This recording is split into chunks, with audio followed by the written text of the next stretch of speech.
Welcome to the Disney Parks Podcast with your hosts, Tony Caselnova from DisneyByTheNumbers.com and Parkhopper John from WDWParkhoppers.com. Keep your hands, arms, feet, and legs inside the podcast at all times.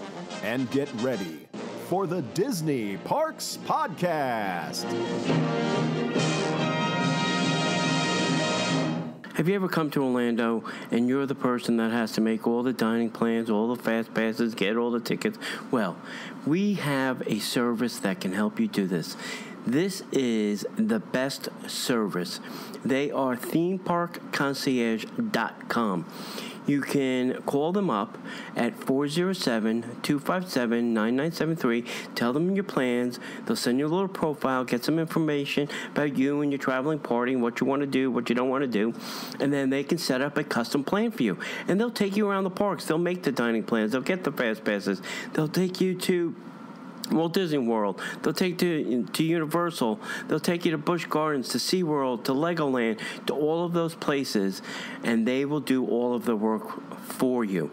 Contact them at themeparkconcierge.com. Check them out on Facebook at facebook.com/Ramon VIP Concierge, or email them at ramon@themeparkconcierge.com. I am telling you, you will not be disappointed. And if you tell them the Disney Parks Podcast sent you, you'll get 10% off your order.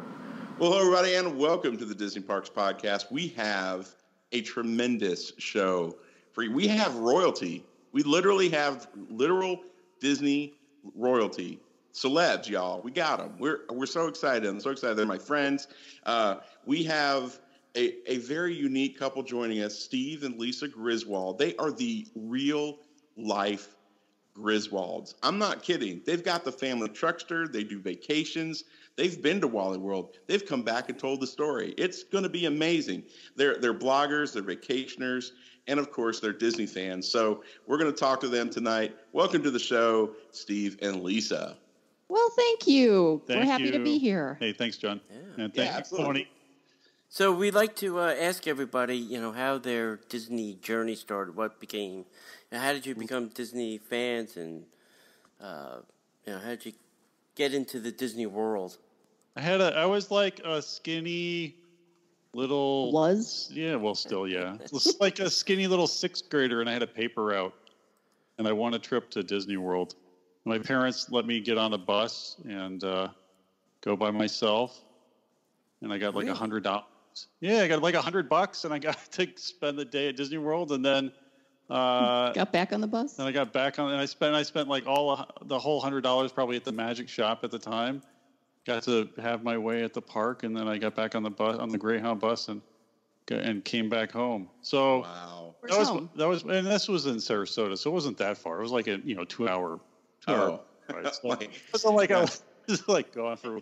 So it was like a day. But I left Winnipeg, Canada. Yeah. Drove all the way down to Florida. Turned right around, drove right back on a bus. I hadn't shaved. It was horrible. And so I always loved Disney. And then we did the college program, and it just kind of, it kind of grew from there. So and I worked there for a few years. Lisa worked there. So. Now, how old were you when that trip happened, and what year was that? Oh, that was a long time ago. I was probably like 12. Like, what was I? I was you're sixth grade. Yeah, you're like sixth 12. grade. So 12 11. years old. Yeah, and I used to deliver the afternoon paper. Wow. And then he did a good job. On my bike, stop at the 7-Eleven, play some Pac-Man, and then I was like the only one who I think actually was responsible enough to deliver the paper. So they were like, "Hey, you want a trip to Disney World?" Wow. So it was fun. They gave you $100 to spend. I got $100 for a 11-year-old. Like, I don't know. That was a long time ago. I'd take that now. And your mother didn't cut that in half and say, "Hey, listen, you can only take 50 of this." Yes. No. It was a fun time. And then I always just liked, I don't know, I liked the parks. I liked the way it felt. I liked how clean and friendly everybody was. Mm-hmm. And then I don't know, I was in school and I was like, "Oh, people work here. Maybe I could get a job here." Right. So then eventually I did the college program. Lisa did the college program. Well, we were there at the same time, but we didn't meet there. We never knew each other there. We didn't meet until we were both done with Disney, left Orlando, and we came up to Atlanta. My old stomping grounds. Yeah. So, when was the first time that you took, like, your family? When was the first family trip then? Oh, you know what? Amber was 3. No, she was 2 because she was free. So Because we left. I came up to Atlanta in '99, and then we didn't go to Disney for a long time, or what seemed like a long time. And we finally had Amber. So how old was it when we went with Amber? Well, she was 2005. So 2007, I'd say we went. Yeah, so we skipped a good, I don't know, 7 years in there. Yeah. And then we were like, we should go back. And then we started a travel agency, and we'll get into that, I guess, later. But we, just to keep the love of, kind of going to Disney and getting back to Orlando. And we wanted to take our kids. And I always say you either drink the Kool-Aid or you don't. And Steve, I drank it. Yeah, that's true. That's very true. And that's how they How did you guys get into Disney? Have the listeners heard just the story already? Oh, wow. Ad nauseum, yes. Like true podcasters. Turn it around on us, why don't you? Tony, well, let me do this. Here, we'll do this a little differently. Yeah. Let me tell Tony's story and see if Tony can tell my story. I cannot tell your story. I can't remember my story. What? I thought I was special. So like I thought You should tell the story maybe of how we met. That would probably be. We've also told that though too. In a short, I'll tell you really quick. Tony came to Disney a lot when he was a kid. He grew up going to Disney. I did not. I actually did not like Disney, the corporation, for most of my life. I was dating a girl who we lived in Atlanta, and I was dating a girl who worked for the Disney store, and she kept bringing like collectibles, like ridiculously expensive collectibles. I'm like, you spend your entire check on that stuff. They're just, why do you even bother getting paid? You just, we'll take it and trade. And, and I heard that Disney was buying an island in the Caribbean, and I was like, why do they need an island in the Caribbean? I probably said Caribbean at the time because I hadn't yet ridden the ride. But when my wife and I got married, we moved to Florida, and we were both working really stressful jobs, and really were kind of hating life. And Sarah's mom passed away not like nine months after we got married. It was bad, and we were both stressed out. And a buddy of ours convinced us to take a little bit of our inheritance and buy annual passes. And so we came and we hung out at Epcot the very first time, and we saw Illuminations, and we both flipped out and drove back home to Tampa, and then turned right around the next morning and did rope shop at Disney Magic Kingdom, and we lost our minds. And that's when we just fell in love with the place. And then I was starting to get into blogging because I wanted to be able to do something that my mom would appreciate, because she loved Disney, but she doesn't live here. And I was really jealous of all my friends, because I was friends with everybody on Twitter, of being able to do all these events and stuff. And to get into the events, you had to do a Disney blog. So I'm like, okay, I can blog. I've got my perspective. And we went to the 5th anniversary of the Yeti, the Journey to the Forbidden Mountain. And there was this dude sitting there with a DBTN hat on. I'm like, are you Tony from Disney by the Numbers? And he was like, yeah. Do I owe you money? And we just met and became friends. I think he was there with his mom, and we became friends, and we started the podcast together, and we've been best friends kind of ever since. So that's kind of our story. I started coming in 1976. I was 13 and came every year thereafter. So the bug bit me hard. A lifer. Yeah. You'll have to get Tony to tell you some of it. We don't have time for it tonight. You'll have to get Tony to tell you some of his experiences when he was working for Disney Security at the Animal Kingdom. Oh, yeah. That would be... Yeah. Well, yeah. And Epcot. Left right when I was there when the Animal Kingdom opened, and then that was my last year, and then You left in 99. Yeah, it was like. I left in 97. Yeah. I was there before it was open. When it was a dirt pile. Oh, nice. I remember when it was. Yeah. So let me ask you this question. Let's go ahead and get into it. The thing about you guys that's so amazing is you have this incredible story that's kind of taken on a life of its own. You guys are the real life Griswolds. obviously we want to learn about the Truckster and all that stuff, but how did that come about? How did you go from, hey, we've got a travel agency and, we like going to Disney, we like traveling, to, hey, I got this idea. We're going to be those people from the National Lampoon's Vacation. Wait a minute. Well, I was driving a Honda Accord that was 17 years old, and I was like, I think I need a new car. And then it quickly went from I need a new reliable car to maybe we could build the Wagyu Queen family Truckster. And then then you start looking on Craigslist and on eBay and trying to find all the car. And then I was out traveling and I got back and I told Lisa. And then I think maybe 3 days later, I found one about 60 miles away, an old Ford LTD Country Squire. And they wanted like $3,000 for it. And we drove over, picked it up, took it to a mechanic. They're like, yeah, the interior is nice. Everything else looks like, it runs. What do you want? Let me tell you.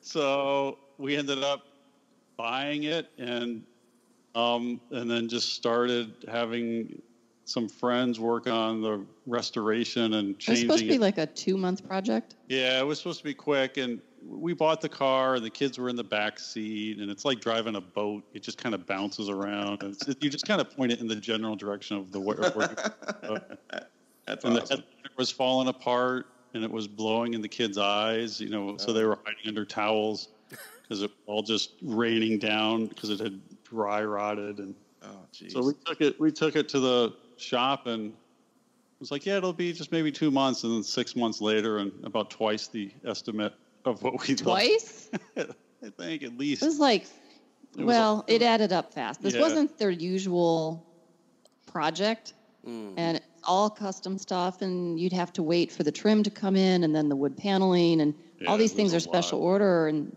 Steve had to get some of the art, deco type stuff. I had to find some artists made on Facebook to do some of the stuff, and it takes a long time. Originally, you're like, oh, this is going to be quick. And then you're like, where am I going to even find this piece? So there's a lot of stuff you have to try to dig up or find or improvise. Yeah, they don't make many of those hood ornaments these days. Yeah, no. So we created it all. Then it took like 6 months. And then after, I think we finished it, and we finished it the day before our trip to Disney World. Oh, wow. So we threw the kids in, and we threw some luggage on top, and we headed on down. So let me ask this question, Lisa. Yes. Your husband comes home and says, honey, I've got this idea. We're going to turn our car into the family Truckster from the vacation movies. Your first thought was? Well, it wasn't turning our car into it. It was, we're going to go out and get a car specifically for this purpose. So I wasn't going to lose anything. We weren't touching our cars. Gotcha. He's got these wild ideas, and sometimes you just have to let him go with them, and either watch him fail, or you watch him just totally hit it out of the park. And he hit it out of the park with this. Yeah. They did a fantastic job. It's amazing the way the car looks, and there was no harm in it.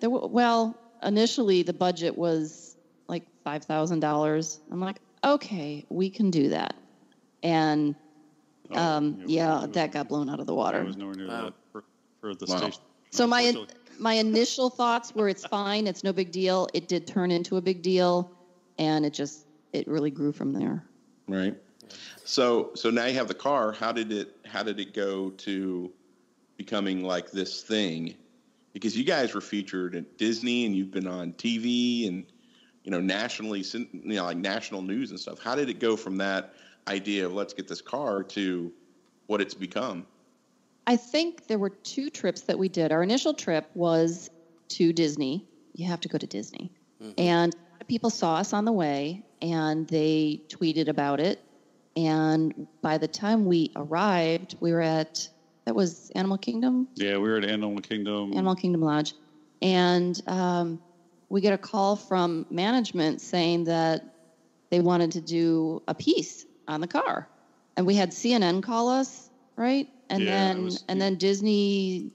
Yeah, and then Disney Parks blog, just Disney in general, Yeah. wanted to do a piece. Yeah, so they found us. Literally, we drove down to Disney World and we checked in the hotel, and within, I don't know, like an hour or two, the phone was like ringing. Like, how did all these people find us? Yeah, so we did that. It was actually really fun. We got to go over to Art of Animation. We did filming over there. And this was about the same time that our two daughters decided, hey, this car isn't so bad. We're getting a lot of attention. Yeah, they got, some French fries or something out of the deal. It was pretty nice. We got some ear hats. That was cool. But they did film us there. And then they took a film crew to the park. We went to Hollywood Studios. And if you ever want to feel like you're someone, just have someone follow you around with a camera. It's ridiculous. Because we're nobody. But I felt like such a celebrity. They're like, hey, we're going to, we want to do a piece on you guys. And I said, well, we have a podcast, and we were doing a meetup, a breakfast, and we had rented one of the places at Disney Hollywood Studios, and we had the buffet and the whole. So I said, well, we've got this meetup, it ends at, 9:00, and then we're happy to talk to you. And so we get out of the meetup and we walk out of the Pixar Village, and there's 2 film crews, and there's like 2 camera crews, all the dollies, all the mics. And I'm like, oh. I'm like, this. Oh, you were serious? I was like, wow, this is a little more intense than I thought. And like the second I walk out, you've got like 2 different camera crews filming you and following you around. And you're like, what am I supposed to do? They were very nice. They were very nice, but it was like, oh, okay, wow, this is a little more than I thought. I would have been asking for, hey, can you get us on tour? I'd love for you guys to shoot us while we're on Toy Story Mania. Can you make that happen? Yeah, well, that's what they showed us walking around and then meeting the characters. Yeah, they cut us in line for the characters. Yeah, and then we went over to Art of Animation, was their newest hotel, and they parked the car there, and we did some interviews there, and then then of course we drove around property, and they put GoPros all over the camera, and they hung out of the back of their convertible with the film crews and whatever. And it was fun. So it was a lot of fun. It was like all day. It was like at least 8 hours of filming. Wow. For 30, 2 minutes. 35-second spot. I'm not going to lie. My family had that car. We used to drive down to Florida in that car. During the day, me and my brother used to sit in the jump seats in the back. And then, in the nighttime, we used to lay the whole thing flat. And then all 4 kids were just, free for all. WrestleMania. Yeah, basically, I was the oldest, so I took the most amount of space because I was the oldest. And then everybody else had a plan for their own space. But I spent a lot of time in that car. The kids love it has the way back seats, and this one they face each other, so the kids, and they're right there. They can get all the gas fumes and exhaust that they want. Right. Yeah. the first, I remember our first station wagon, the seat used to face the back. Just outright face the back. And I'm thinking to myself, if my parents ever stopped short, we probably would have been projectiles out that window. Because it was never closed. If we were back there, that window was open and not cracked. It was down. Because I think we could control the window from the back. Oh, nice. Yeah. I think you can. Yeah. Not in our car, but we had one. Yeah. I think we yeah. could. So. Yeah. It's a lot. But that was the first leg that really got us a little bit of, notice. Yeah, well, we did. We did that, and then. But really, what got us a little more attention is Steve wanted to imagine this, to replicate the trip that the original Griswolds did in the movie. So we did Route 66. Wow. And we didn't go all the way up to Chicago. We started in. We started here in Atlanta. Well, yeah, we started in Atlanta. And we went up to. We went to see Elvis's Graceland, and then we jumped on 66 and just went over. And we did all kinds of corny roadside stops along the way. Largest ball of twine, the largest frying pan. Yeah, there's like a turtle on a bike type of thing. We found a statue of Popeye holding a can of spinach. Yeah, there's like a spinach capital of the world in the United States. And we're like, wow. Gotta stop there. But we found all kinds of oddities, and one of my favorites was in Amarillo. Oh, Amarillo, Texas is awesome for all that crazy stuff. You want to tell them about the Big Texan? Yeah, so we did two things. Hold on, I got to give a shout out because the guys at the Big Texan are amazing. They are the friendliest, nicest guys. Anytime you get an opportunity, go out to the Big Texan. Wow. Yeah, okay, so tell them what it is. It's like a giant 2-story steakhouse restaurant. And, you know, and it's got a little bit of, you know, Disney feel to it, too, because it's got a shooting gallery like over in Frontierland. And so we had dinner. And we just kind of hung around, and they actually have a little hotel there. And we stayed at the little hotel. And then the next day, we were packing up to leave to go on the rest of the journey. And they're like, hey, there's a Chinese reality show here today, and they're filming the 72-ounce steak eating challenge for lunch. So, of course, I had just ate, like, prime rib or ribeye all night long. So I had just eaten that last night, and then it's like the morning. So they're like, so come on and join us. So there's 10 Chinese guys and me, and they set up this huge table, and they brought in, and they had a bunch of different film crews for whatever reality. It's 2 different Chinese networks for filming. So you have an hour to eat a 5-pound, 72-ounce steak, 5 pounds of steak. You have a baked potato, a shrimp cocktail, a salad, and a roll. And you have 1 hour to finish it all. So wow. I had to leave like right after this 1 hour to drive like 8 hours. So I just did it for fun. None of us actually finished it, but the world record holder, I think Lisa's looking it up, but it's this teeny skinny lady who did she was like 115 pounds. Yeah. And it's like 4 minutes and some odd seconds that she ate. No, it was like 1:15. Oh, well, look. It was. I am. She's looking it up. But so, and then they invited her back, and she did 2 of them. She ate 2 of them, wow. And then they invited her back. And when we were there, they were going to invite her back the next month to eat 3 of them. Holy mackerel! She got a hollow leg or something? She made a deal with the devil. You can't watch it. I watched the video on YouTube. You just can't watch it. It's like watching a tiger devour a piece of like an antelope. It's awful. they like these people, they pick it up, and I picked it up just for fun with my hands, and then started. I mean, they pick it up with their hands and they tear into that thing like they're just devouring some poor little animal. But it was pretty crazy. Wow. Is she eating that quickly or slowly? Oh, it's like she eats it. Well, she like opens up her throat and she just eats it whole. And she said the key is lots of water. Wow. Oh, geez. I would just. But you have. I don't even know how to deal with that. Basically, they said you have 20 minutes, and after 20 minutes, your stomach tells you that you're full.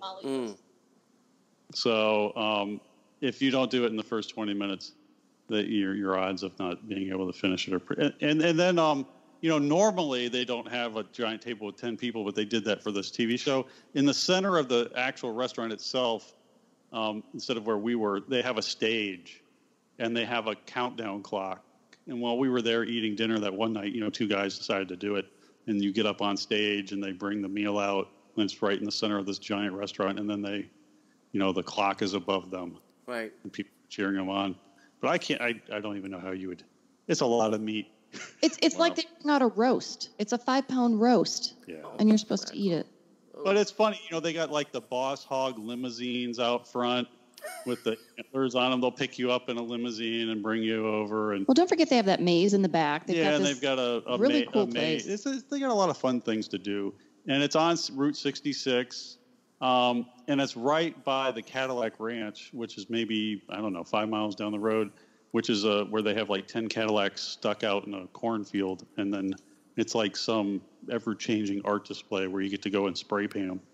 So you ran over and got a bunch of spray paint for the kids, and then we were out there spray painting the cars. And so there's a bunch of fun stuff over there in Amarillo. Yeah. Cool. Now, how long did it take you to do the Route 66 trip? Because it's something I wanted to do. You know, something I always want to do when I go to retire is get in a giant camper and just, you know, I don't know, spend a month, you know, going to places all over the United States. So how long did it take you to do the Route 66 trip? So we did Atlanta to California to Wally World in the movie, which is Six Flags Magic Mountain. Right. And we took 10 days. You could have done it in a lot less, but we took 10 days to do the whole thing. And then you know, of those 10 days, we probably spent 3 of them, or, you know, 3.5 in California itself, you know, doing Disneyland and then Magic Mountain and a couple other things over there. But the thing is, you know, like you get to the Grand Canyon and you get there at 3 p.m. And then you're checking out at, you know, 11 a.m. and you're on the road again. So it's not. So there's a lot of places where, and then you're driving for another 8 hours. So it's for 7 hours here and there. So it's a lot of driving where I wish if I, you know, didn't have the, you know, the job and the kids to get back into school where you could take more time and actually spend, you know, 4 or 5 days in the Grand Canyon and see all that area in more depth. And there was some crater somewhere in Arizona that we stumbled across. That was really neat. Cool. And we slept in the wigwam there's a motel. There's only 2 wigwam motels left. And I think it's in, was it Arizona? And then there's one in California where you sleep in the wigwam like they have in the movie. We did all that. There's a soda stand with over like 100 different types of soda called Pops soda stand. There's all kinds. And then we saw all the stuff from Pixar's movie where they did the Cars movie. And we actually met one of the guys from Pixar out there. And he told us where all the different things were from the Cars movie and where you can see everything. And so we did that part of Route 66 and saw where they got all the inspiration for everything in the Cars movie. All right, I found some information. So the lady that did the steak, this is when she did her double challenge. This was in 2014. Her name's Molly, 120 pounds, 34 years old. She did the whole meal in 4 minutes, 58 seconds, then turned around and did another one in under 10 minutes. So she did 2 in under 15 minutes. I haven't found her quickest time, but I swear it's under like 2 minutes. Wow. That is nuts. I can't even imagine. But she's 120 pounds. Wow. She runs multiple marathons every day. I mean, that seems crazy to me. She's an eater. This is like her job. Oh, is she a competition eater? I think she is. She said. Yeah. I think they said she does hot dogs. I don't know what else, but that's crazy. Yeah. So you're telling me I can go pro? There's money to be made, my friend. Free. Yeah. Yes, unless you fail. Hey, quick question. When you guys were doing this whole Route 66 thing, you guys didn't have like Holiday Road planned 24 hours a day, 7 days a week, did you? No, but you find yourself humming it a lot. Okay. Yeah. One of my favorite stories is driving. It was on Route 66 to California, and it was like a church bus next to us with all these young kids in it, young adults, I should say. And you could absolutely tell as you drove by exactly what they were singing. And they were just bouncing in their seats, singing Holiday Road. It made you happy. Right. Yeah.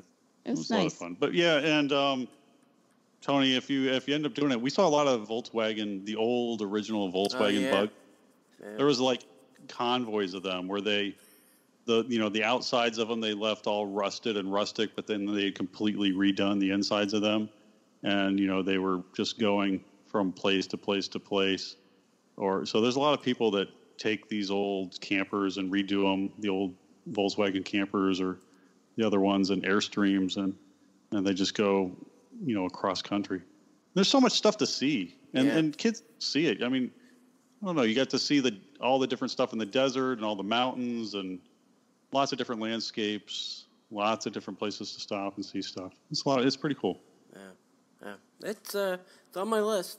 So tell us a little bit about being part of the new vacation movie, which I kind of liked.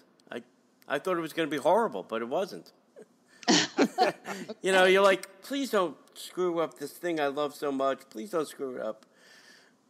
You know, it's like when Disney does, you know, the live action movies from an animated film. You know. Yeah, you have to you follow up an iconic movie like that, and you like you're saying, you really hope they don't screw it up. Yeah. And I thought it was funny. I think it was a bit on the raunchy side. I have not let our kids see it. That'll be a few years yet. Right. They've seen the scenes that are important to our story, but that's it. Yeah. But it all ties into our Route 66 road trip. And Steve was tweeting all this and posting different things. And, you know, the car catches on fire and, you know, we break down here and there. And we get back and he gets an email and it's someone requesting the opportunity to rent the car. And he wrote back nicely and said, we don't do that. It's a family vehicle, you know, thanks anyway. And the guy wrote back and said, no, but I think we want to rent it, really. And so Steve ignored it. And the guy wrote back one last time and said, this is my name, and look me up on IMDb. And he was the art director for the new film that was going to be filming in Atlanta. Wow. So that's how they came to us. And, of course, we said yes. Right. And, yeah, it was fun. We went down there to the set. They had one in downtown Atlanta, and then they had one on the outskirts of Atlanta. Well, it's cool because you're like sitting at home, and then the phone rings, and then they're like, "Hey, the directors want to have lunch with you. You guys free tomorrow for lunch?" I'm like, "Yeah, we can make that happen." How often do you go? Do the directors of the movie want to take you to lunch? You're like, "Hell yeah, I'm going." Yeah. So we hopped in the car. We drove down to Atlanta, and then we met. You know, so you go on set, and they have all the trailers. Yeah, they had trailers and a lot of the sets. We got a tour of the different sets they were using, and like the hotel set where they have the pool scene and the father-son talk. Right. Yeah, that was all built. That was like a $250,000 hotel that they built in a soundstage, and then they tore it down and threw it away. Wow. Yeah.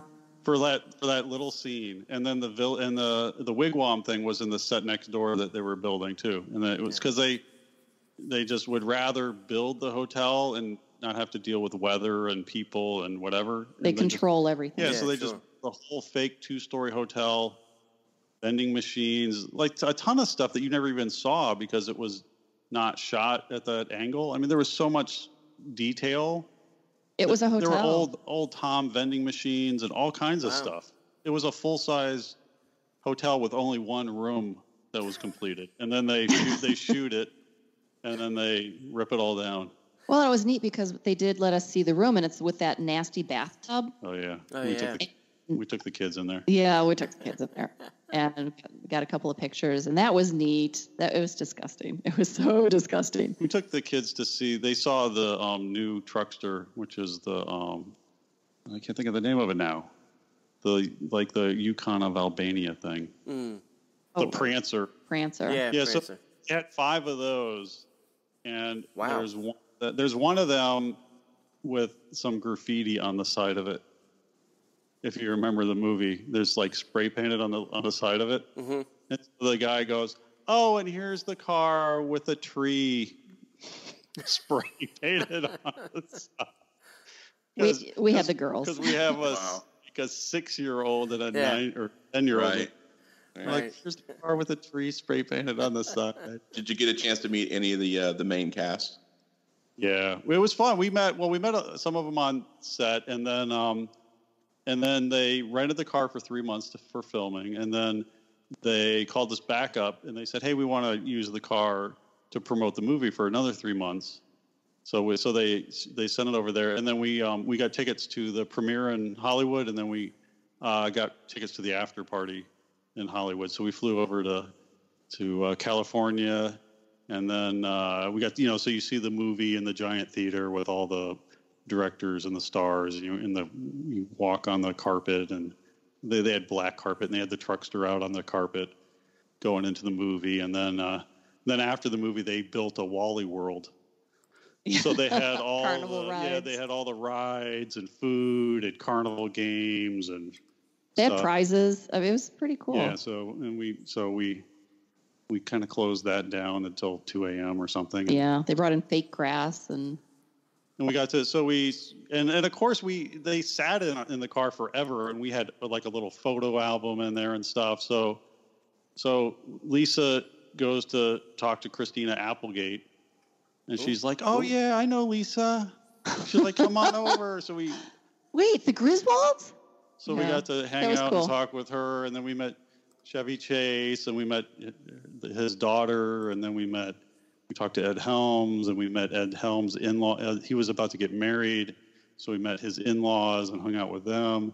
And then she was in, Christina Applegate was in Married with Children. So was it Bud Bundy? Yeah. Mm-hmm. So he Faustino. was there. Oh, wow.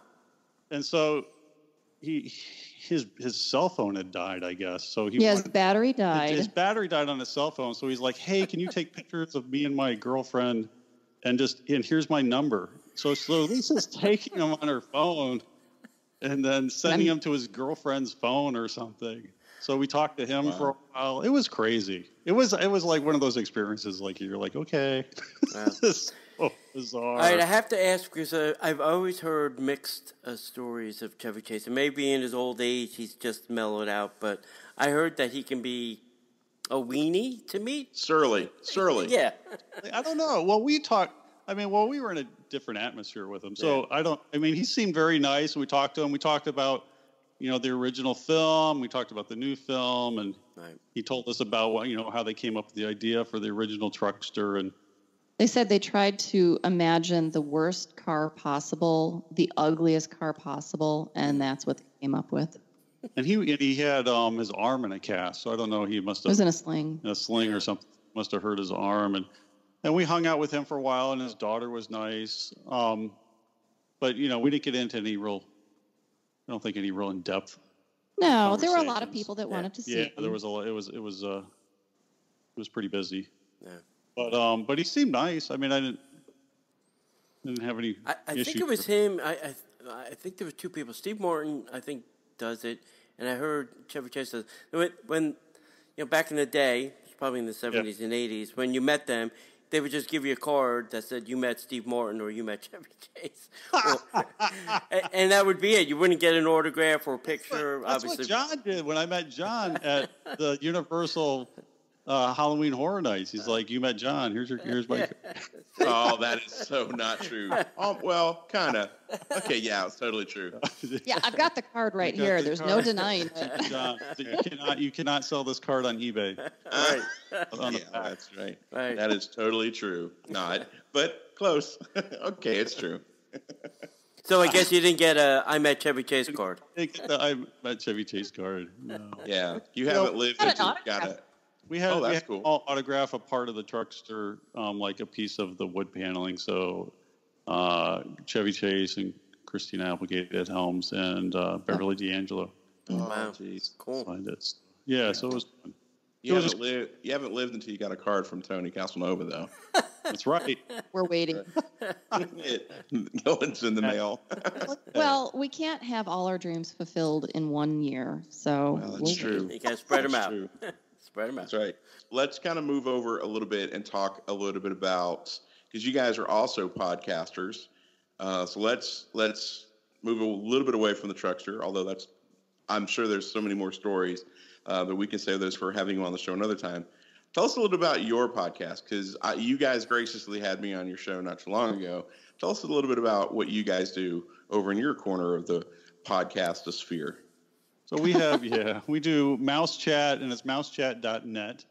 And we, it's similar. There's 5 of us on there. So it's Lisa, myself, Chris, Lauren, and Sharpie. So we have 5 that are almost always on. And we try to help people plan Disney vacations. So, anything that you would Google before going to Disney World, Disneyland, Disney Cruise, Adventures by Disney, we try to stay on kind of those, Fast Pass help. Is the dining plan food. Worth it? Yeah. Wine reviews, what's happening at the Halloween Horror or Mickey's Not So Scary or Universal. We do Universal now and kind of Orlando area. And then we had one of past Imagineers on today's, we released them on Monday, and today's Monday show, we had one of the Imagineers who's left Disney and now is building his own kind of small amusement park in North Carolina. So he's on the show that came out today, Bob Baranick. So, he did a lot of stuff at Disneyland Paris, and we got to talk about some stuff at Walt Disney World and Universal Studios and kind of all over. So he's doing a little theme park in North Carolina in his neck of the woods. But, so we cover just general, it's more aimed at, moms and people planning a trip than kind of the armchair Imagineers that are, talking about new things or things that have gone. No, but if we hear some news about up and coming events. Yeah, we cover the news. So, Pandora, Volcano Bay, right, things like that it's like going to be an awesome year. Yeah, it's hard to define because we're very good at going on tangents. And it's no, I have no idea what you're talking about there. Oh, like herding cats. It's awesome. It is herding cats, and that's actually how our Universal guy refers to us. He's like, he'll give us training and take us to the parks. He's like, you guys are like herding cats. It's crazy. Yeah. It's great. That's what makes your show so fun to listen to, because it's not just here. We're going to read the news and we're going to tell you the latest thing that Disney's put on their press site, or let's continue to gripe about the fact that the Yeti doesn't move, or it's different. It's unique. It's great. Well, thanks. Yeah. I think that we tell it like it is, and a lot of the comments, the actual positive comments that we get about the podcast, they reflect on the fact that it's like they're listening in on a conversation between friends about Disney. And that's how we want it to come across. We don't want it to come across like a news show or stuffy or too structured, because we do leave it very loose. And hopefully it's not for everyone, but a lot of people listen, so we're going to keep talking. Right. Yeah, and we think that people that aren't hardcore Disney fans want to maybe listen to it, or again and again. So, so we try to make it a little more entertaining instead of just, like Lisa said, with straight facts. So, what do you all think of Pandora, the land of Avatar? What do you think, Lisa? I think it's pretty in parts. Yeah, very pretty. The bioluminescence. This is not the bracelet Pandora. Oh. No. Really? No, this is the blue people. No, I think it's some kind of simulator to ride on a Banshee, and the bioluminescence is what I'm looking forward to. That forest is going to be unbelievable. Yeah. Boat ride. Oh my gosh, now you're getting me excited. Well, I want to hear what you guys think. My thought. No, you can't throw it back. No, you don't. Well, see, this is what so here's my thing. At first, when they announced, so the history is Harry Potter came out, and we're like, what's Disney's response, right? So that's what everyone's saying. So we're like, okay, Disney's going to say Pandora, and we're like, what? I was like, that was a good movie, but how long ago? And then you're like, when's it going to open? Oh, like in 6 years. Right. Like, wow. And then, of course, Star Wars, they buy that property in the meantime. So now everyone's like, Star Wars. And they're like, oh, yeah, they're going to open the Pandora thing. So I want to be excited, and I think it could be cool, and I'm hoping I'm kind of blown away. I love the movie, but it's been so long ago, it's hard to even remember. So we're going to have to watch it again. If they had done a Beastly Kingdom or something on their own that had no theme, it would have been exciting, I think, more than I don't know. So we'll see. I'm hoping I'm pleasantly surprised, and it's amazing. We did Disney had a press event here in Atlanta last week. Mm-hmm. So we went to that, and they had a transmission from the planet, and had two, Adventurers Club's people there, talk about it to Cam. Cam did the transmitted live from the planet and kind of toured us around, and it looks cool. Right. So we'll see. And it's I want to see Floating Mountains. What is it? What is this? May 27th? 27th, yeah. 27th. Somewhere in there, because it's, I can't remember. Yeah, it's like Volcano Bay. So I'm going to go for the well, now they have AP in the past preview, and they have a bunch of stuff even before the press event, so everybody will see it.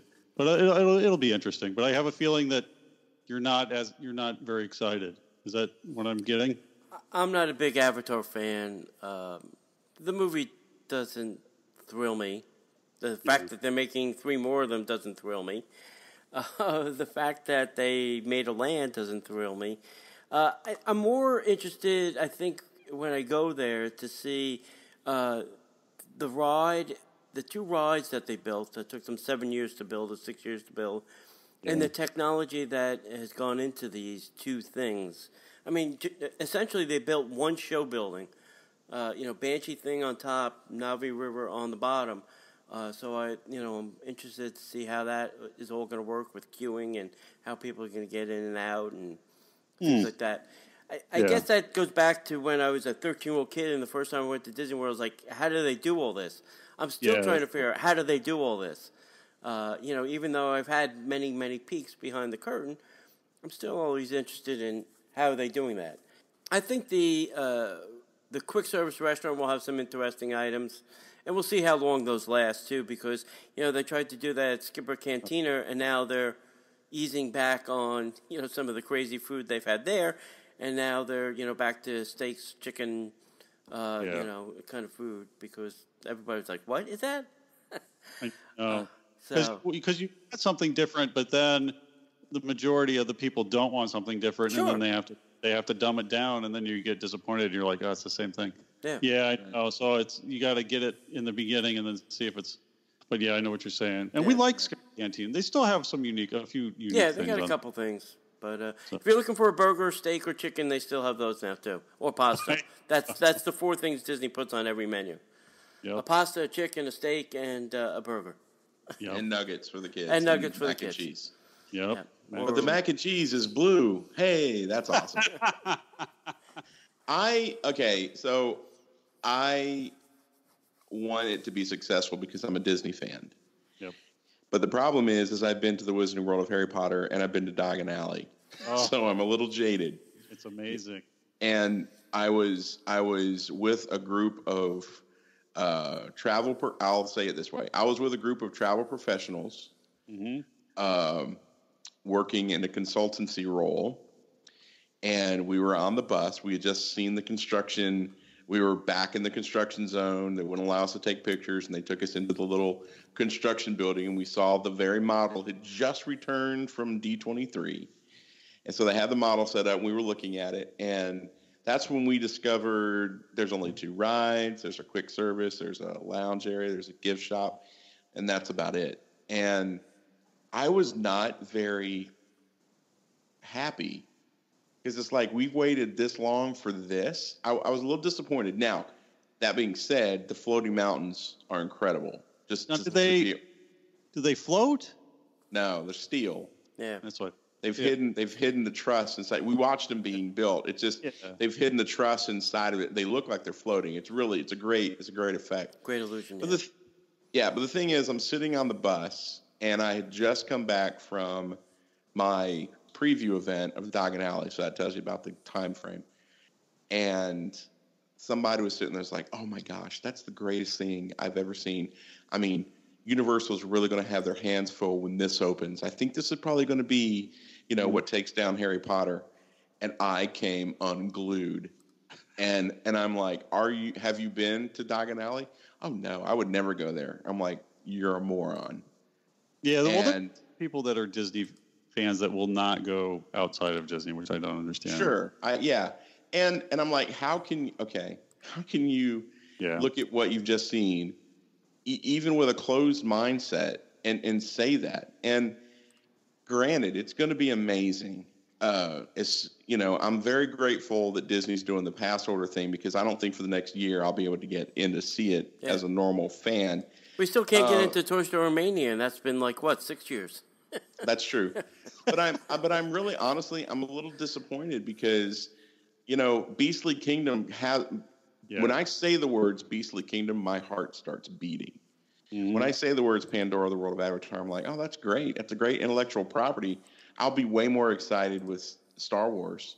Yep. Because I grew up with that. I didn't grow up with Pandora, you know. And I'm afraid because we put all this time and energy behind this one movie. What if the next Pandora movies stink? What are we going to do? We've got this land, and we've got 2 or 3 failed movies. And I don't think they're going to be that way. But what if they are? I mean, that's terrifying.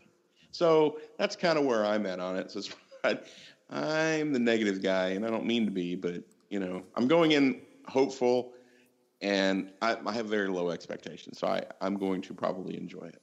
Well, Disney's hoping that it's a home run, but I don't know. Because like you said, and I don't know why, there must be a reason that something has stalled the other movies, because Disney's been getting the Star Wars movies since they bought that. They've been coming out the door like clockwork, and they had 6 or 7 years to put together a Pandora movie, and they love to promote and cross-promote. They would have had a movie, at least 1, if not 2, already released for the opening of the land. So something out of their control, I think, is the movies. It's 2 words: James Cameron. Yeah, that's what I thought. I think he's very anal retentive. He doesn't know how to use editing. Everything has got to be 3 hours.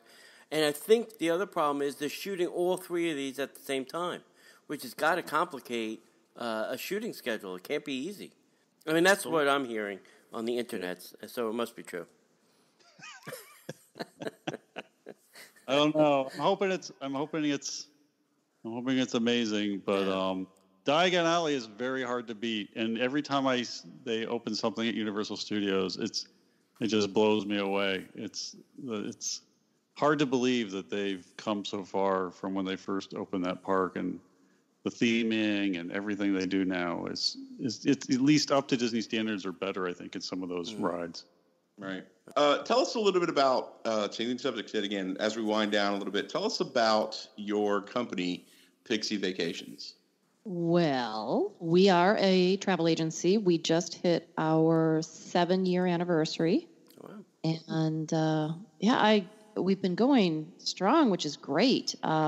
Enjoying it. It's a lot of hard work, but you're dealing with Disney day in, day out. So it makes it very nice. But we know Disney inside and out because of our history, because of our focus. Our agents are brought on for their knowledge and experience with Disney. So that's what we do primarily. The market has recently kind of deemed it necessary that we learn some other products. Universal, very strong in the marketplace right now. People love Harry Potter, not to mention all the other wonderful things that they're doing there. So we're well versed in Universal, and another trend that we've noticed is people cruise and they go to all-inclusive resorts. So we have learned those products over the last 2 or 3 years to a very high level, and so we welcome clients that are looking for any of these aspects. It kind of fell into our laps. Our intentions initially were to support our Disney habit, honestly.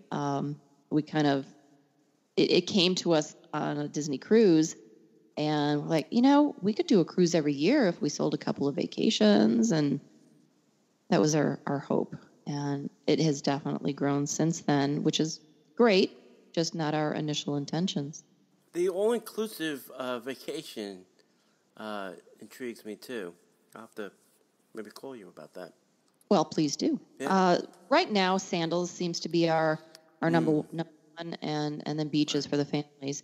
But what a lot of people don't know or understand is that our pricing is typically going to be the same because the vendors want a level playing field. So the pricing will be the same. Mm-hmm. Sandals or Disney or Universal. We might find a deal that you're not going to find as a consumer going directly. So we might even have a better price, but we're going to help you in every way that we can, short of packing for you. Although they do that at Sandals if you get butler service. Well, there you go.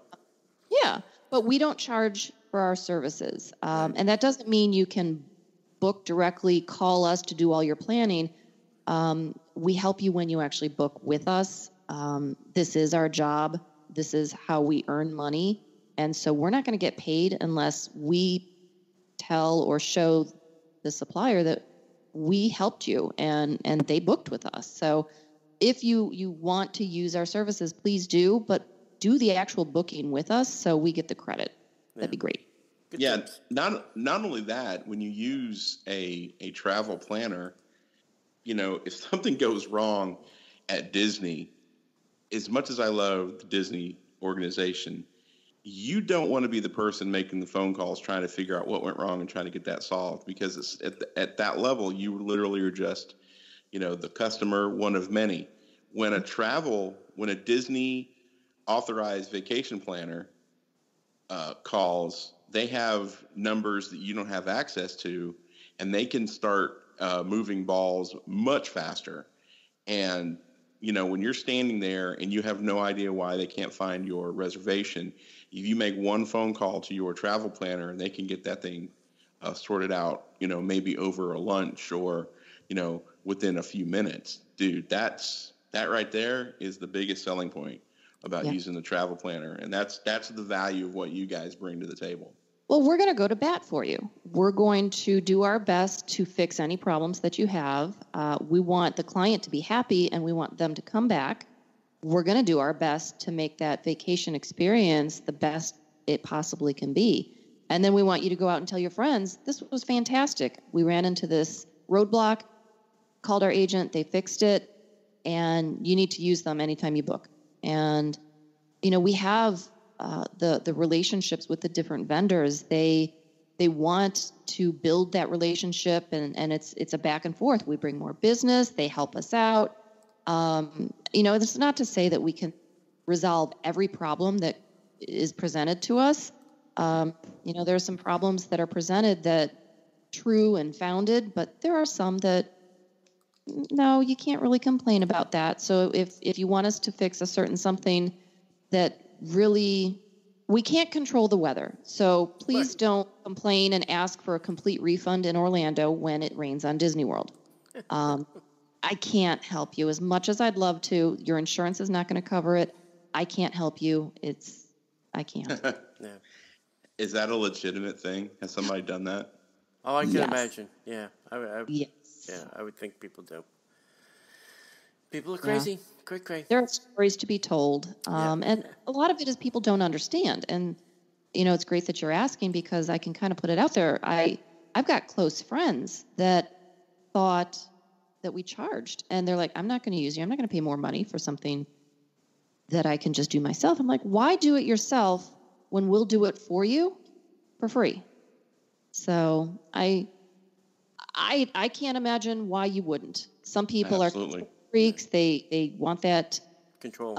hands-on control, and you do give up some of that. We have the access to the reservation to make the changes, to make the payments. So if you absolutely can't let go of that, then maybe you shouldn't book with a travel agent. And then the agents will let you, some people want control of it, and some people want their fast passes booked, and some people want their dining planned. So the agents will either do, fast passes, dining, help you with My Disney Experience, and put together itinerary, or if you want to do all that, they'll, kind of hand you the reins. So you can kind of. A lot of clients pick and like to choose. do that. Yeah. They like to make the dining reservations. They have fun with it. And there are a lot of people that just have this relationship with their agent. They're like, I want to give you the business, but I'm having fun planning my Disney vacation. So I'll do this and this, you do this, and let's call it a day. So that's fabulous.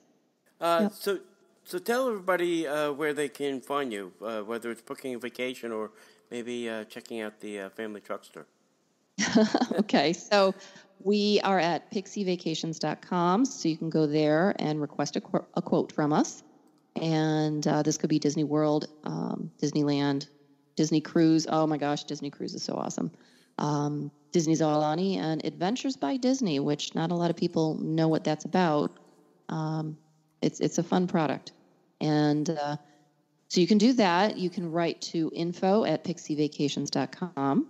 If you're interested in listening to some of our podcasts, you can go to mousechat.net. You can download our shows there. I sound like I'm wrapping up our show. This is how I end it. And then you can also go to iTunes. We have our shows at iTunes and also mousechat.net. And any mouse chat questions, those can be sent to comments@mousechat.net. Yeah, that sounded a whole lot like our podcast. As far as the Truckster, Steve? Yeah, so and the Truckster, if you go to pixievacations.com, we have a link on the top that takes you to all of the Universal Studios vacation packages that we offer, as well as there's a link to the Truckster. You know, it shows the making of it and then all the different trips, videos, blog, behind the scenes at the vacation movie. Yeah. Or you can just go to Griswold Family Vacations. So GriswoldFamilyVacations.com is the direct link to that site. Very interesting. I love the vacation movies, and now I know people that actually kind of lived it outside of the movie. So that's very cool. And I always enjoy loving to hear somebody's passion about Disney, and I'm a big movie buff, so it was like a twofer for me. So thank you guys for coming on the show and sharing your story with us. Thank you. Thanks for having us. We appreciate it. All right. As we like to say around here, we'll see you in the parks. The Disney Parks Podcast is not affiliated with the Walt Disney Company. All Disney parks, attractions, lands, shows, event names, etc. are registered trademarks of the Walt Disney Company. Like a bolt out of the blue, fate steps in and sees